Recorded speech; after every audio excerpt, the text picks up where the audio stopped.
Apple just posted iPhone revenue numbers that made Wall Street sit up straight, but the real question isn't whether Apple had a good quarter. The real question is whether that momentum is sustainable enough to justify buying the stock right now. Let's dig into what's actually happening here, because the surface-level headline doesn't tell the full story. Apple's iPhone revenue has surged, and that's no small thing. The iPhone remains the beating heart of Apple's entire ecosystem. It's not just a product, it's a gateway. Every iPhone sold pulls users deeper into the App Store, Apple Music, iCloud, Apple Pay, and the broader services infrastructure that Tim Cook has spent years methodically constructing.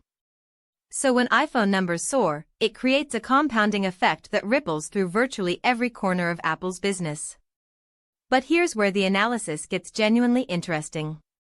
We're living in a moment where the global smartphone upgrade cycle has been sluggish. Consumers held on to their devices longer post-pandemic, inflation squeezed discretionary spending, and competition from Android manufacturers, particularly in emerging markets, has been relentless. So for iPhone revenue to surge in this environment isn't just impressive. It's actually remarkable, and it demands a closer look at why it's happening.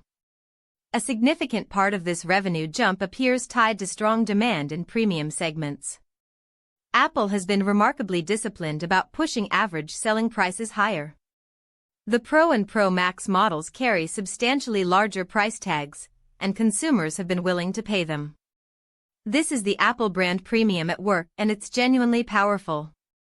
When your customer base actively wants to spend more on your product, that's a competitive moat that competitors simply cannot replicate overnight. The China market is another critical variable in this equation. Apple has faced regulatory headwinds and nationalist sentiment pushing Chinese consumers toward domestic brands like Huawei. Yet Apple has shown resilience there that many analysts didn't predict. The installed base is sticky, the brand carries aspirational weight, and that dynamic has helped sustain revenues in a geography that many feared was slipping away. Now, the services business deserves attention alongside these iPhone numbers. Services revenue, which includes everything from the App Store to Apple TV Plus, continues growing at a pace that fundamentally changes how we should value this company. Apple is no longer simply a hardware manufacturer. It's increasingly a services platform with extraordinary margins, and the iPhone surge amplifies that story because every new iPhone activation is essentially a new services subscriber being onboarded. So back to the core question: is Apple stock actually a buy right now? This is where investors need to exercise genuine intellectual honesty. Apple trades at a premium valuation. The price-to-earnings multiple reflects significant optimism already baked into the stock.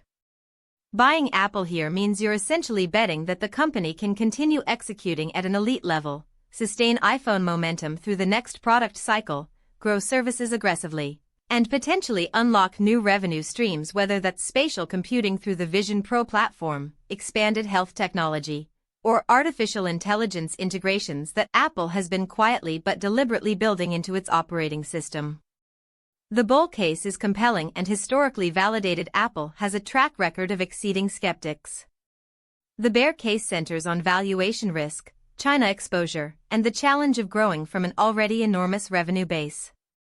What's undeniable is that these iPhone numbers signal that consumer appetite for Apple's flagship product remains remarkably robust in a world where that appetite had every reason to soften.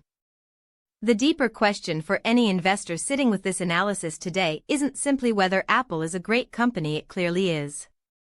The question is whether you're comfortable paying today's price for tomorrow's growth, knowing that even great companies can make for poor investments at the wrong entry point.